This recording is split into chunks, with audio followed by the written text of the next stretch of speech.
And finally, let's now speak to senior journalist and author Jupinderjit Singh on his latest book, Who Killed Moosewala?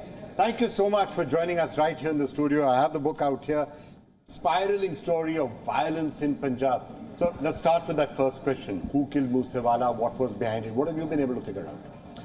Yeah, that's a big question. Moosewala was killed 29th of May 2022.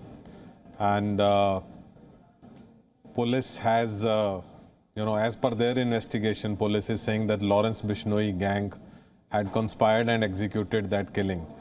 But this theory is not totally convincing and believed. And that is what my book is about. What are the other theories? Who was Moosewala? What were the issues with his life? What were his songs about? So, I'll come to the second bits in a couple of minutes, but let's come back to the first point. So you're saying that the entire theory around, I'm not going to ask you to tell everything in the book because I assume you want people to read it, but you're saying that the theory that there was criminal gangs and Lawrence Bishnoi and all of that, there are still some question marks around that. Yes. Yeah, it is, because you look at Lawrence Bishnoi. He is the only inmate in Punjab jails, I think, ever in its history who has been interviewed. There are two back-to-back media interviews about a guy who is threatening cine star Salman Khan. And he has such access that he is giving media interviews. And those interviews, it is almost 3 months since those interviews were aired. And Punjab police is yet to figure out that how those interviews were conducted, where those interviews were conducted, how did he got access to phone in a high security jail, and so because of his influence and because of so many questions surrounding the murder, I firmly believe that there are some forces who were behind this. It doesn't start and it doesn't end with Lawrence Bishnoi. It doesn't start and end with gang war. So you've also been writing about a lot of the other connections, right? You'd written about Amritpal also at the time he was coming. The entire linkages that are there in countries like Canada, for example, and the influence from there about what's happening in violence in Punjab. Is there sort of a network behind all of this?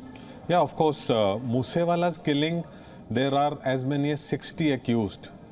As per the police findings, there have been, these 60 people came together to carry out this killing. Everyone did know that the target was Moosewala. Some of them knew the target was Moosewala, but they didn't know that he is going to be murdered. So police has on its charge sheet, they have listed 31 accused, out of which 25 were arrested, 2 were eliminated in a police encounter, Manu Kusa and Jagrup Rupa. 4 are in foreign countries.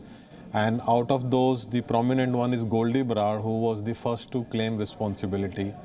The orders were given by Lawrence Bishnoi, but he was the one who hatched the entire conspiracy. Okay. And he is in Canada. So Canada is, is the safe haven. Well, I mean, the influence of Canada in violence, we were just seeing, for example, that glorification of Indira Gandhi's assassinations in Brampton. Same area which Moosewala, of course, came from. A lot you've written out here about his life itself. Shed some lights on that, from Brampton, from influence from Brampton, Canada, accused of glorifying gun culture. What did you find out about Moosewala while you were writing this? Yeah, that's a very important question. Basically, I enter the scene on the day of murder, after the murder only. Before that, I had heard his songs, but there was no analysis or some kind of interpretation of his songs. So this book is essentially a crime reporter's account. And this is my 6th book. Earlier, I had done 5 books, one of which was on discovery of Shahid Bhagat Singh's pistol. It was missing for 80 years, which I found, it was in Indore, but that's a separate story and a separate book. And so, so this story actually goes kind of backwards, not in a typical timeline, but trying to understand Moosewala the singer, Moosewala the person, no, so what Moosewala the politician. What did you find about that? So when you're looking at his backstory and you're looking at who Moosewala was, where he came from Brampton, from Canada, all those illusions of violence that many people did refer to, glorification of gun culture, what all did you pick up as part of that? Yeah, much of it I would like that people read my book, read and figure it out. But on the surface of it, he is a typical Punjabi youth who is born and brought up in a village. 60%, 70% of Punjabis are from villages. The dream is to get some qualification.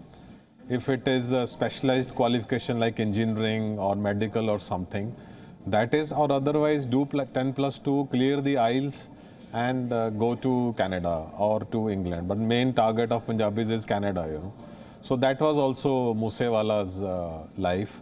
He belongs to one of the most backward districts of Punjab, which is Mansa district, and his village is Musa. That's how he gets his name, Moosewala.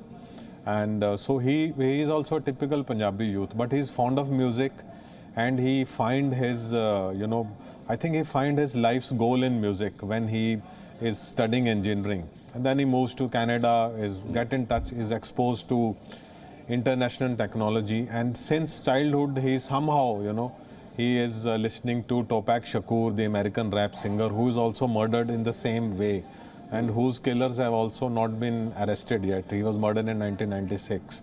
So Moosewala followed him, and kind of he also lived the life similar to Tupac Shakur. Yeah. Moosewala, the person, you will find that a very shy person, very unlike what you see in his music videos, where he's, shooting guns, and firing from guns, and he's like this hyper masculinity you see in him. So the private persona and the public persona were very different. Yeah, totally 360-degree difference. He's very shy. He really rarely used to speak or anything. All right, Jupinderjit Singh, thank you so much for joining us. Who killed Moosewala? We're going to wait to get the final answer to that particular question. Thank you so much for being with us.